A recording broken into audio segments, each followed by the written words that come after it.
Mr. Chairman. Mr. McDaniel, the Democrats have said there's no crisis, no emergency on the southern border. In your judgment, in your, I think, 20-some years of experience, is there an illegal drug crisis, illegal drug emergency on our southern border? Yes, sir.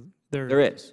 Yes, sir. Is there a gang and cartel crisis and emergency on our southern border? Yes, sir.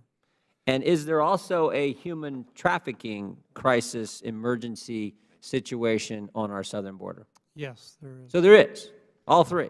Yes, sir. We got a drug emergency, we got a human trafficking emergency, we got a gang and cartel emergency on our southern border. Mr. Carroll, is there a drug crisis emergency on our southern border? Yes, sir. There's a drug crisis in our country, and all of the drugs that are here are coming into our country. The fatal drugs are coming from overseas, Mexico, China. Is there also a gang and drug cartel problem on our southern border? Absolutely. There's no question. And associated with this cartel activity is a human trafficking problem on our southern border. Would you call that an emergency or crisis as well?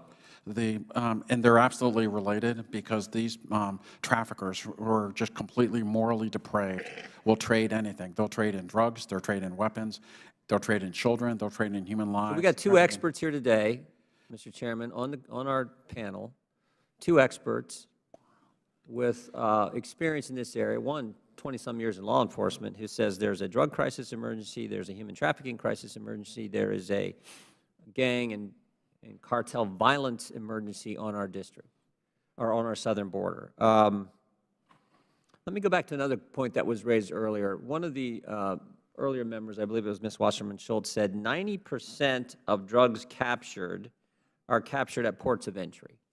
And Mr. Higgins disagreed with that. But let's just assume for a second that Ms. Wasserman Schultz is right. Mr. McDaniel, does it surprise you that drugs are captured where there's actually law enforcement personnel?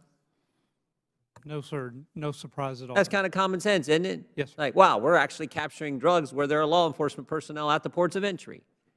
But we're also capturing some where there aren't ports of entry, and my guess is, call me just some common sense guy from Western Ohio, my guess is a lot of drugs are moving across the border where there aren't any good guys to stop them, right?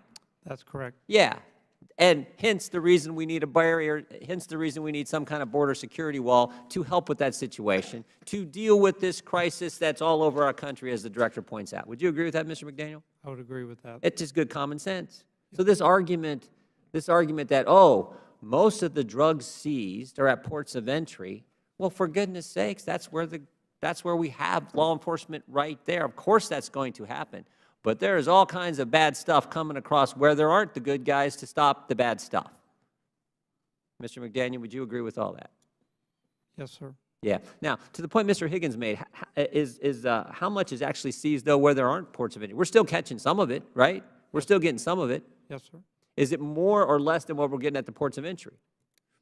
More between the... So between ports of entry, Democrats say, oh, we're only getting at the ports of entry.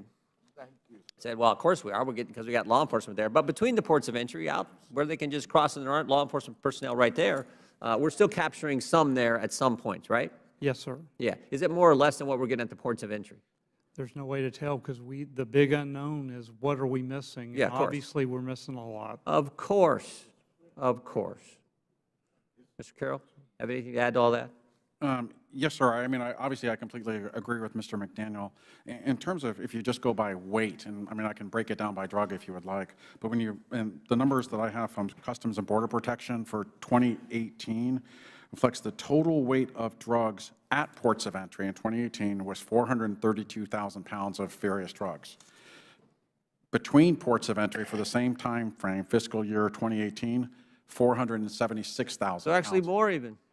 In terms of total weight, I can break it down by drug if you want. So here's my big question I want to ask for the other side. Because just a few weeks ago, that enough fentanyl was captured to kill 57 million Americans. You familiar with this story when this happened? Yeah, just a few weeks back, right? Sir.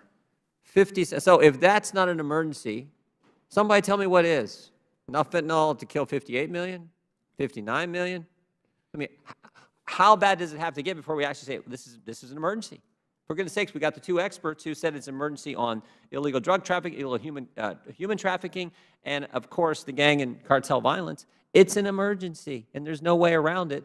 Let's do everything we can to deal with the problem. Again, I want to thank you all for being here and for your fine testimony today.